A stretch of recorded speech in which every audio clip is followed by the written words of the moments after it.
Moroccan Harira Soup. It is one of my favorites at the restaurant that I go to often. I'm trying to perfect it. I've made it twice before, but each time I change it a little bit to try to get it closer to the restaurant. So let's see how well we can do. Here are our ingredients. We are going to need some tomatoes, some onions, some lemon.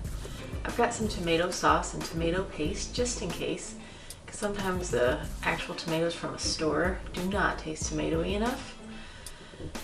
That is why I've got some extra tomato things. We will need parsley and cilantro. So if you get the wrong one, just make sure you get the opposite one for the other thing, because sometimes you can't tell the difference. We'll need black pepper, salt, caraway seeds, saffron threads, cinnamon stick, turmeric, paprika, cumin, ginger, a little bit of broth, some celery, some lamb.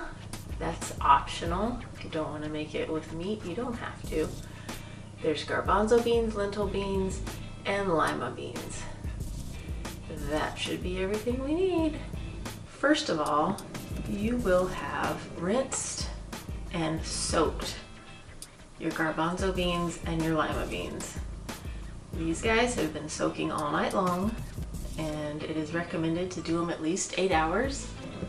And now I'm going to peel the lima beans, and the garbanzo beans are just going to sit there.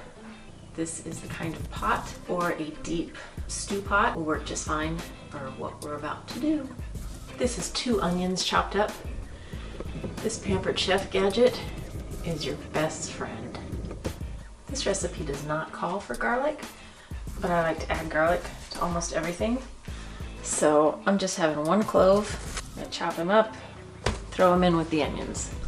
Next, we're gonna boil some water. Once it's boiled, you can turn it off. Ooh, nice steam. And put your tomatoes right inside there. We're going to peel the tomatoes. This is something that's done a lot in Moroccan cooking. Not so much in American cooking, but we're doing it for real, man. Once the skin is loose, it'll come right off. When you can see that they are cracked, the peel is cracked, that means that the peel is ready to come off. Washing them off with cold water. I'm going to take them and peel the skin.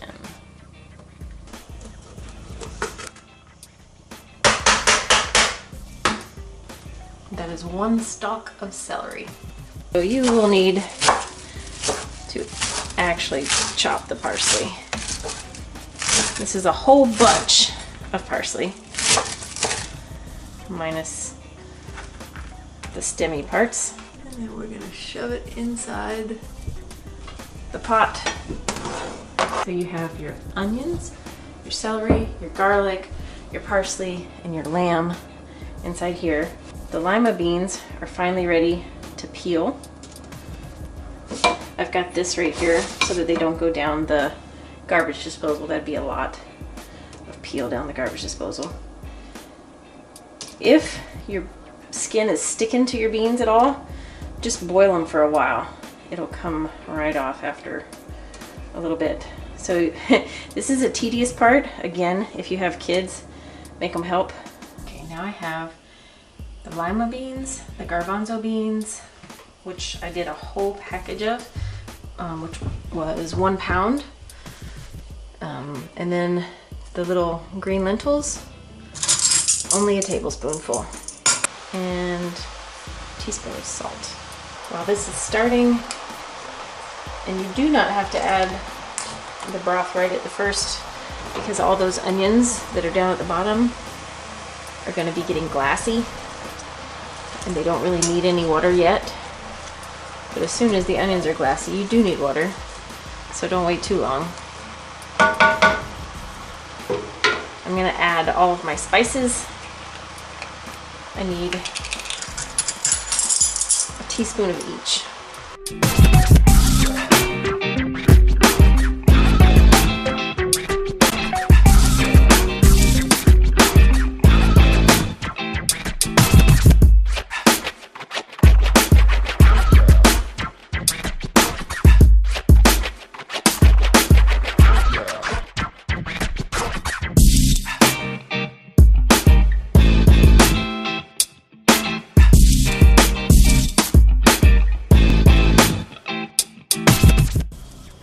we've got all of that in there, I'm gonna kind of stir it up.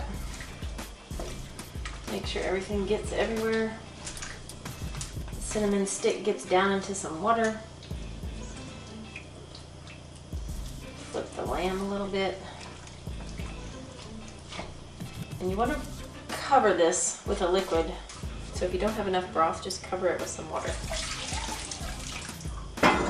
Once it gets to a boil, put it on simmer, down to low, and let it sit for 2 hours, maybe 2.5. It depends on the softness of the bean.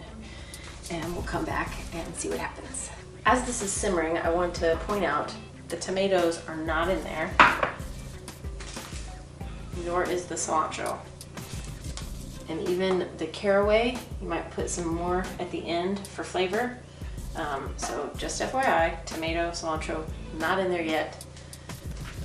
And lemons are really for garnish or like after squeezing, so those never go in. Those are just for after. Because if we add them now, they're gonna taste like absolutely nothing. Ooh. It has been, has it been 2.5, 2 hours? Something like that. Okay. They are finally soft enough. The cinnamon stick, I ended up taking out after the first hour. If you like your soup a little more cinnamony, by all means leave it in.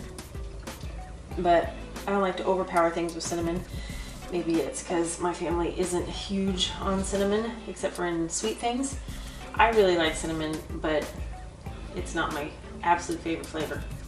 Okay, these big chunks of lamb, if you want chunks of lamb in there, cut it up now, like take it out, get it cold, you know, chop it up. But you can also just toss them. It was kind of for the flavor, for the bone marrow, for, you know, all that. You don't, I mean, you could have just used a bone. You don't really need the meat. I just could not find a lamb bone at my store because my store sucks. At this point, you can use a potato masher if you want to make everything kind of mashed up. You can use an immersion blender and make this into a pureed soup. I took out the meat and the cinnamon stick, and now I'm going around mashing. Mash, mash, mash, mash, mash, mash. This is our cilantro and our tomatoes.